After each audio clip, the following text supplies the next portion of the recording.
Sir ഈ smartness ഈ ചുറുചുറുപ്പിന്റെ ഒക്കെ രഹസ്യം ഞങ്ങളോടും കൂടെ ഒക്കെ ഒന്ന് പറഞ്ഞു തരാമോ? അത് ഇപ്പോഴൊരു ഉന്മേഷമുണ്ട് മനസ്സിനകത്തൊരു യൂത്ത്. അതെ, യൂത്ത്. ഓക്കെ, മനസ്സ് നല്ല എപ്പോഴും നല്ല വിൽ പവർ ഉണ്ട് പറഞ്ഞ പോലെ. അതെ, അതാ ഞാൻ പറഞ്ഞില്ലേ, ഞങ്ങളൊക്കെ അഡ്മയർ ചെയ്തിട്ട് കണ്ടുപിടിച്ച ഓരോ സാധനങ്ങളാണ്. ലീഡർഷിപ്പ് ക്വാളിറ്റിയും എല്ലാം ഷുഡ് അപ്രിഷിയേറ്റ് അല്ലേ അമ്മജി? ശരിക്കും. പിന്നെ ഒരു കാര്യം ഞാനിപ്പോൾ ടി വിയിൽ കാണുന്നതാണ്, എന്നൊക്കെ കോൺട്രവേഴ്സീസ് വന്നാലും സാർ ഉണ്ടല്ലോ എന്നാ ശാന്തനായിട്ടും എല്ലാം ചിരിച്ചോണ്ടും ഒക്കെയാ എല്ലാം നേരിടുന്നത് അല്ലേ? ശരിക്കും അത് എന്നാ പറയുന്നത്, ഇൻബോൺ ക്വാളിറ്റി എന്നാ പറയുന്നത്. ചുമ്മാ ആദ്യമേ കയറി ബഹളമൊന്നും വെക്കണ്ട. അതെ, എന്നാ സാർ അങ്ങനെ ഒരു പോളിസി?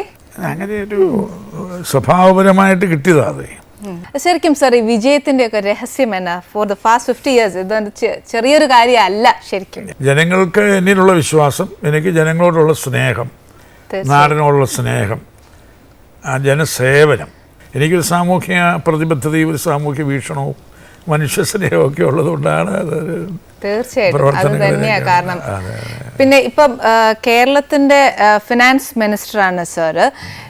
ശരിക്കും അമ്മച്ചി വീട്ടിലെ സാറ് ആണോ ഫിനാൻസ് മിനിസ്റ്റർ, അമ്മച്ചിയാണോ? ഫിനാൻസും വീട്ടുകാരിയും ഒക്കെ നോക്കുന്ന അമ്മച്ചിയാണോ? വീട്ടുകാരിയൊക്കെ ഞാൻ തന്നെയാണോ? അമ്മച്ചി തന്നെയാണോ നോക്കുന്നത്? രണ്ടും കൂടെ നോക്കാൻ നേരം കിട്ടുകയില്ല. ശരി, അന്നേരം അമ്മച്ചി കംപ്ലീറ്റ് വീട്ടുകാരിയും എല്ലാം നോക്കും. ഒരു ഗ്രഹനാഥൻ എന്ന നിലയ്ക്ക് എല്ലാം നോക്കിയോളും, ഞാൻ നോക്കുമല്ലോ.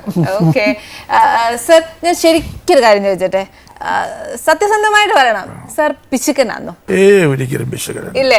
എന്താണെന്നറിയോ സാർ, ഞാൻ പേഴ്സണലായിട്ടും അല്ല ഒഫീഷ്യലായിട്ടും കൂടെ ഒന്ന് ചോദിക്കുക. നമ്മുടെ ഈ കേരളയിൽ ഒരുപാട് ഡെവലപ്മെന്റ്സ് വരുന്നില്ലേ? ഡെവലപ്മെന്റ്സ് വരുമ്പം മിക്കപ്പോഴും കേൾക്കുന്നത് പൈസ ഇല്ല, അതില്ല, ഇതല്ല എന്നൊക്കെ പറഞ്ഞിട്ട് എന്നേലൊക്കെ കാരണങ്ങൾ അതിനകത്ത് വരും. ഇത് ശരിക്കും നമുക്ക് പൈസ ഇല്ലാഞ്ഞിട്ടാണോ അതോ വർക്ക് ഓഫീസേഴ്സിന്റെ ഒരു കോൺട്രിബ്യൂഷൻ കുറവ് കൊണ്ടാണോ ഇത് സംഭവിക്കുന്നത്? ഈ ഉള്ള റിസോഴ്സിനേക്കാൾ 10 ഇരട്ടി ആവശ്യങ്ങൾ, അതാണ്. ഇപ്പം 100 രൂപ കയ്യിലുണ്ട്, 1000 രൂപയാണ് ചോദിക്കുന്നത്. അപ്പം നമ്മളെങ്ങനെ ഈ അപ്പം ഉള്ളത് വെച്ച് നമ്മൾ കൊടുക്കും, അതാണ്. അപ്പം റിസോഴ്സിനേക്കാൾ കൂടുതൽ ആവശ്യങ്ങൾ വരും. അപ്പോൾ ഒരു കാര്യം മനസ്സിലാക്കേണ്ട കാര്യം, ഞാൻ ഇവിടെ ചാർജ് എടുക്കുമ്പോൾ ട്രഷറിയിൽ 1999 കോടി രൂപയായിരുന്നു മിച്ചം. അന്നേരം 2200 കോടി രൂപ കൊടുത്തു തീർക്കാനുമുണ്ട്. അപ്പം ബാധ്യതയാണ് കൂടുതൽ. പിന്നെ 5000 കോടി രൂപയുടെ സ്റ്റിമുലസ് പാക്കേജ് എന്ന് പറഞ്ഞ് AS കൊടുത്തിരുന്നു. അത് ബാധ്യതയും ഞാൻ ഏറ്റെടുത്തു. ഇങ്ങനൊരു വലിയ ബാധ്യത തീർത്തതിന് ശേഷവും ഇപ്പോൾ നമുക്ക് കാണാൻ കഴിയും, ബഡ്ജറ്റിന് ഉപരിയായിട്ട് ക്യാബിനറ്റ് ഓരോ പുതിയ പദ്ധതികൾ പ്രഖ്യാപിക്കും.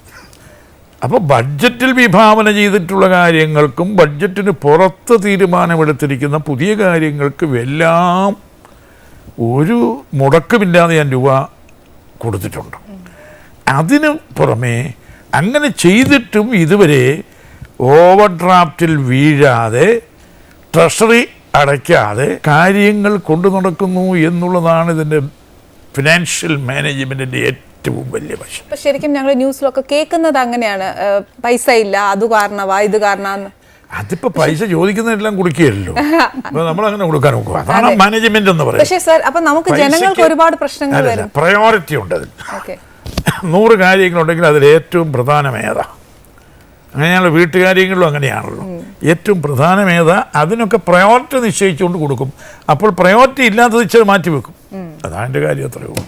ഒരു വീട്ടമ്മ എന്ന നിലയ്ക്ക് ഞാൻ ചോദിക്കുന്ന സാർ, ഈ കാരുണ്യ വഴി നമുക്ക് വരുന്ന പൈസകൾ ആയാലും, നമുക്കിപ്പോൾ ഒരു പെൺകുട്ടി ജനിക്കുകയാണ് എന്നുണ്ടെങ്കിൽ ആ പെൺകുട്ടിക്ക് ഒരു സെക്യൂർ ആവാൻ വേണ്ടിയിട്ട്, ഒരു പാവപ്പെട്ട വീട്ടിലെ കുട്ടിയുടെ കാര്യം ഞാൻ പറയുന്നത്, ഒരു പെൺകുട്ടിക്ക് സെക്യൂർ ആവാൻ വേണ്ടി ഒന്നെങ്കിൽ ആ കുട്ടിയുടെ 10th വരെയുള്ള ഒരു പഠനം, അല്ലെങ്കിൽ ആ കുട്ടിയുടെ പേരിൽ ഒരു 1,00,000 രൂപ ഒരു സെക്യൂർ ആയിട്ട് അങ്ങനെയൊക്കെ ചെയ്യാനൊക്കത്തില്ലേ സാർ നമുക്ക്? പല കാര്യങ്ങളും ചെയ്യാം, പക്ഷേ എത്രയോ വലിയ കാര്യം. ഇപ്പം കാരുണ്യ വലിയ കാര്യമല്ലേ? 2 ലക്ഷം രൂപ വരെ ഒരു രോഗിക്ക് കൊടുക്കുന്നു. ഇപ്പോൾ 1.25 ലക്ഷം പേർക്ക് ചികിത്സ കൊടുത്തു. 800 കോടി രൂപ, 900 കോടി രൂപ കൊടുത്തു. അത് വലിയ കാര്യമല്ലേ? പല സിസ്റ്റംസ് ഉണ്ട്. ഇപ്പോൾ